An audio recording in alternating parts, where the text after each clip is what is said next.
and the beast stirs within the tent. What? Angry at having been removed from a nice warm homestead.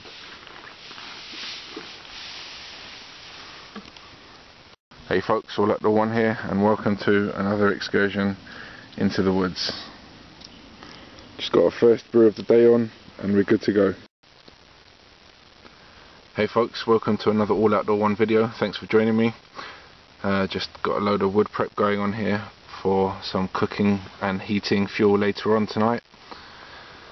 Just been putting my modified Opinel, some of you may have already seen the video, my Opinel number 12 saw.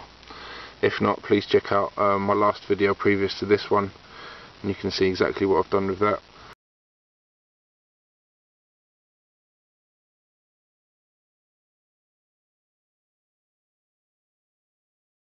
But yeah, it was performing very nicely, and the modified handle that I made is definitely a big improvement for me, as it has significantly improved my grip.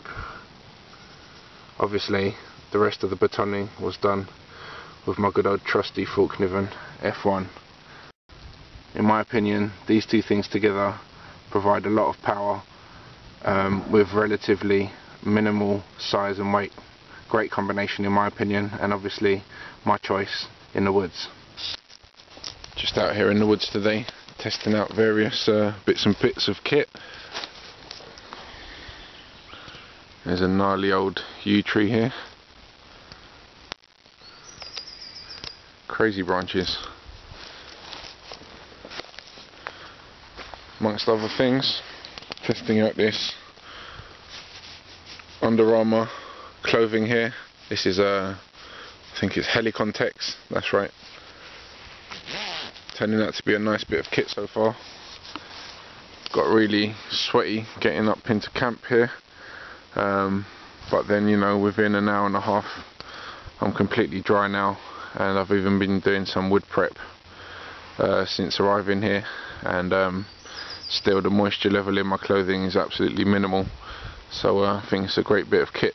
I'll give the full name of the item of clothing here, and I'll show you some pictures of it in a second.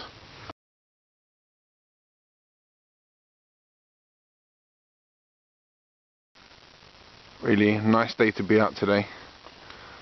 All the bluebells are producing that lovely floating blue carpet in amongst the trees. Lovely.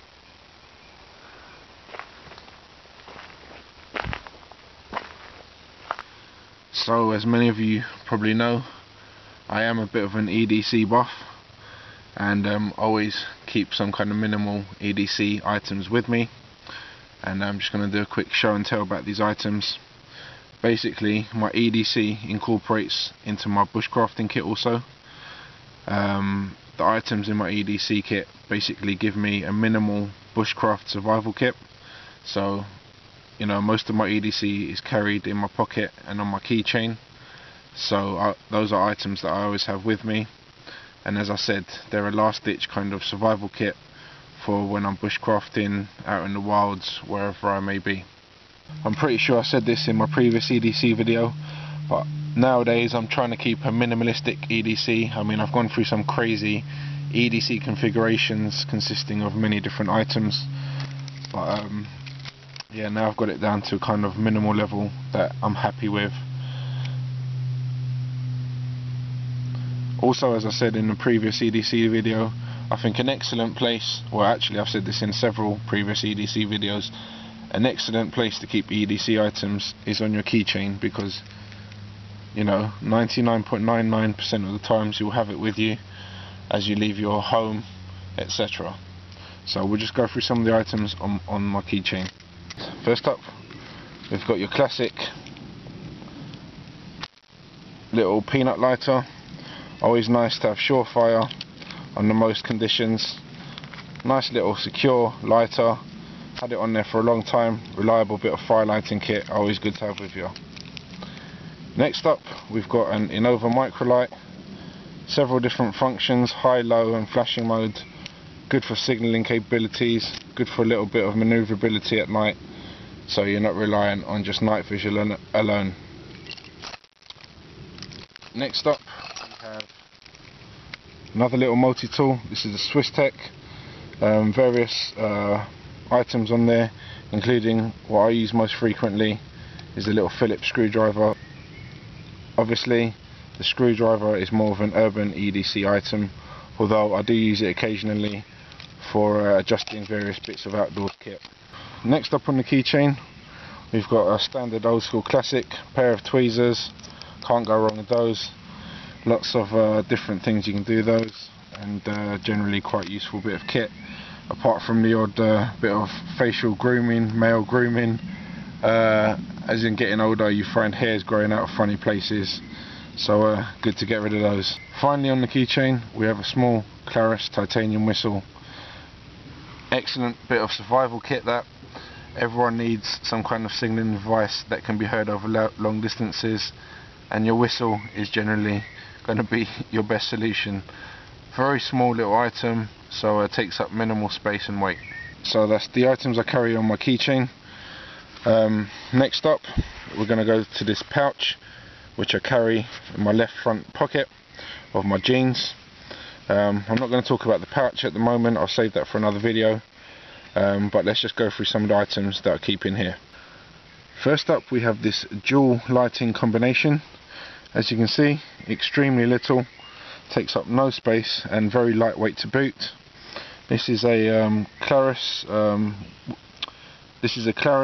flashlight, very bright, powerful. This is actually running on lithium 10440 batteries, so it really kicks out probably about 100 lumens with these batteries. Several modes including high, low, medium and your strobe mode. Stainless steel body, great bit of design, nice bit of kit, and yeah, as I said, very easy to carry. Paired up with that I've got a photon flashlight. These are excellent little bits of kit also. I don't actually stock these over at Alpha Bushcraft, but you can get them from various suppliers in the UK. But as I said, great bit of kit, lots of different lighting modes, and potentially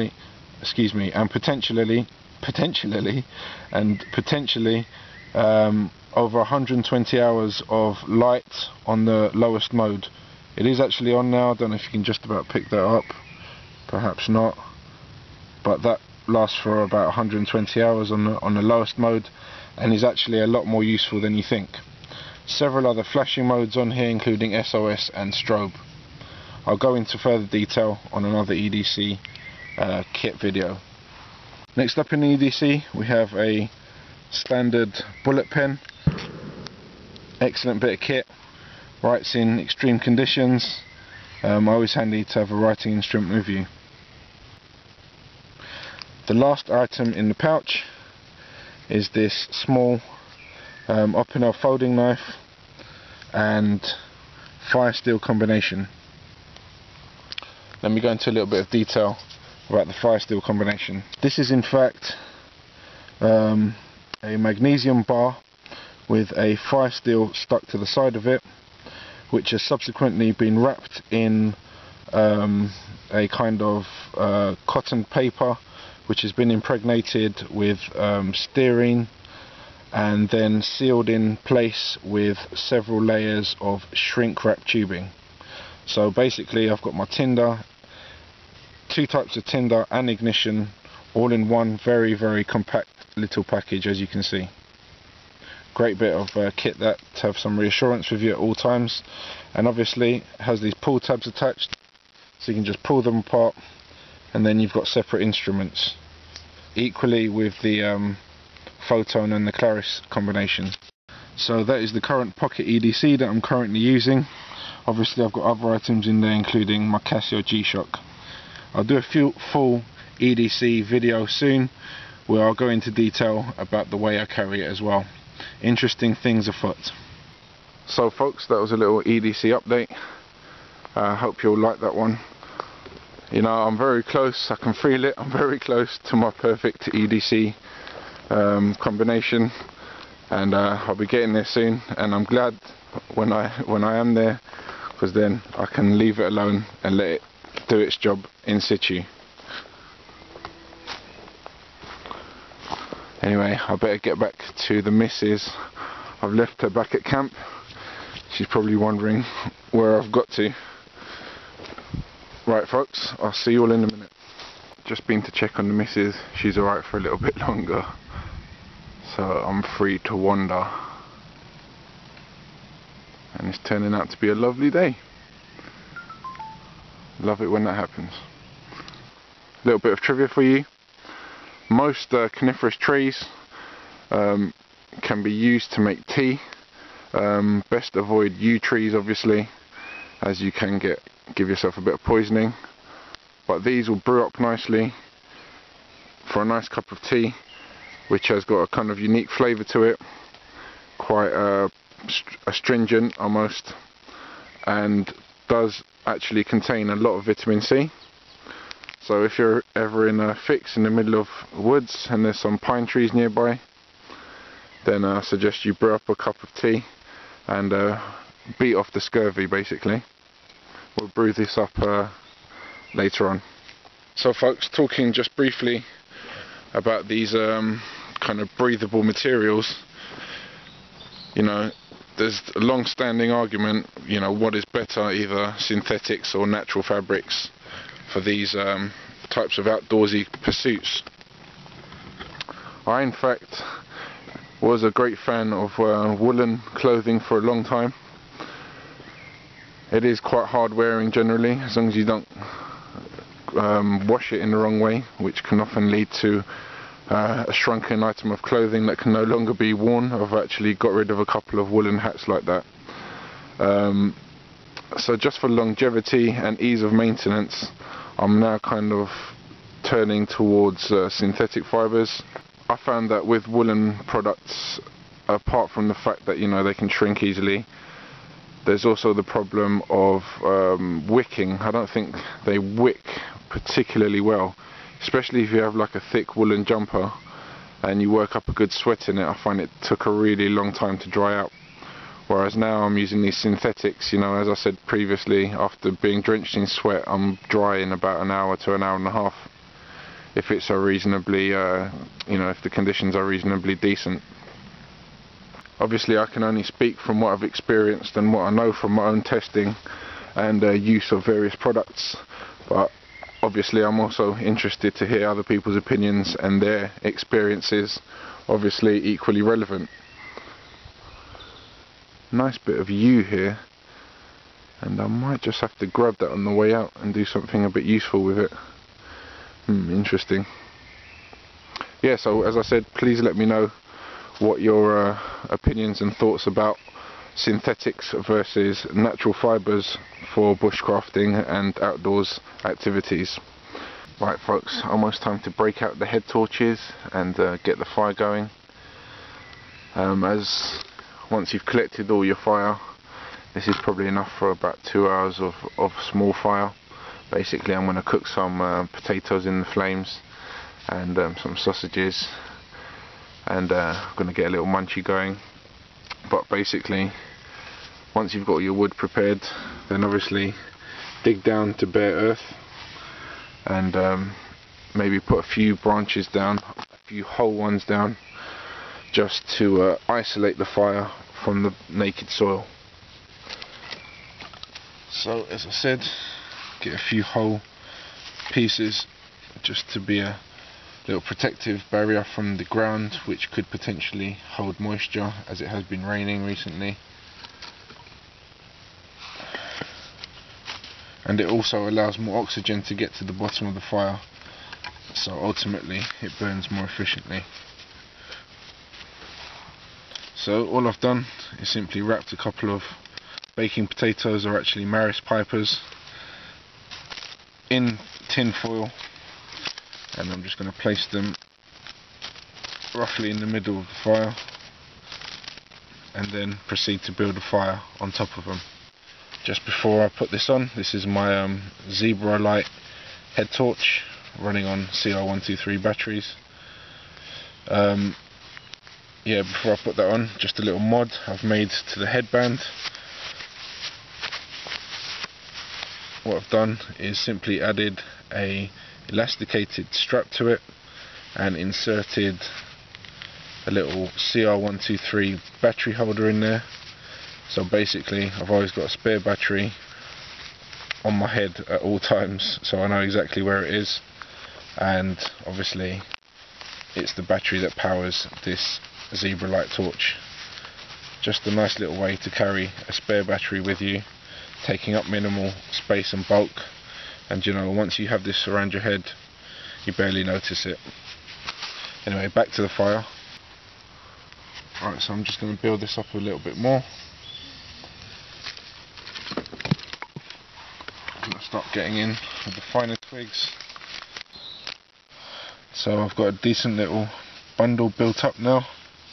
I've got my tinder in here, and I'm cheating as usual and using some Esbit fuel tabs just to get that going quickly. I was looking through some videos on YouTube a few months ago, and came across this British guy out in South America in the rainforest somewhere, I believe, and he has a video called Fire Steel, an overrated survival item. I'll try and find the guy and give you the details here.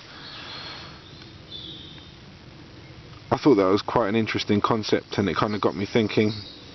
And I have to say, majority of the times that I'm coming out to the woods and lighting fires, I'm usually ending up using a lighter just to make things easier. Why not? The only time I use a fire steel is either just for fun, or if I feel like I need to put a bit of practice in, then I do use a fire steel. But yeah, quite an interesting concept. You know, why not just carry two lighters? I suppose long term that the fire steel does have a bit more sustainability. You can get a lot more fire started with a thick fire steel probably, and you don't have to worry about components breaking down or running out of fuel. But again, as I said, interesting concept and something to think about, and I'm sure I'll be returning to that subject at some point soon. And now back to the fire. Going to get this going soon. We're going to set up our seating close to the fire, get some of the warmth off it while we're cooking the potatoes, which are buried underneath all this wood here, and as well as cooking some sausages on sticks, old school style. I'll talk to you all in a sec. Right folks, so we've got the tarp up, fire ready to go, and here's a scientific test of your bushcraft skills. If your missus can light it with one hit, then it's probably a good fire structure. Now you've got to light it from in there. You can see there's a couple of blocks in there. Light those up.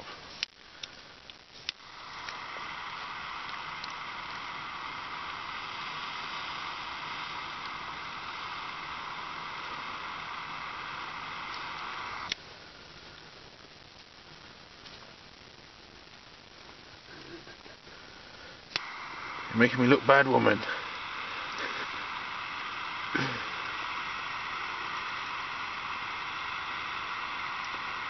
Can you see those white blocks in there? Yeah.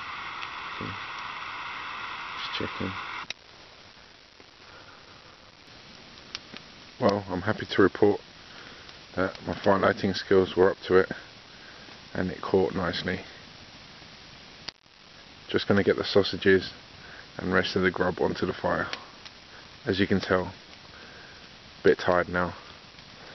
Just going to eat, shut down for the night, and get a very good night's rest.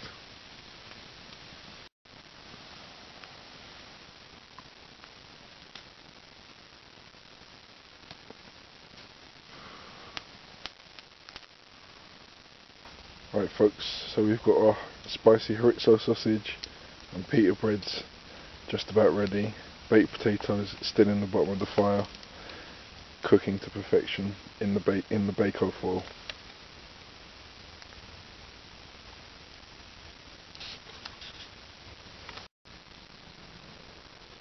And here we have my little nightcap full of vitamin C and other good stuff. And I'll tell you what folks, that is actually really tasty. This particular variety of tree, delicious.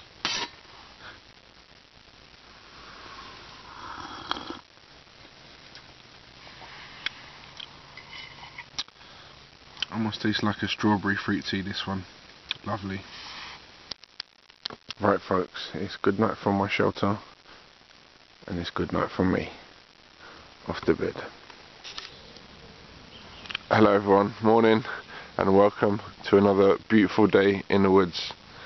And actually it has turned out to be a really nice day. Sunshine's coming through, still not that warm. It's about 13 degrees outside at the minute, but definitely tolerable.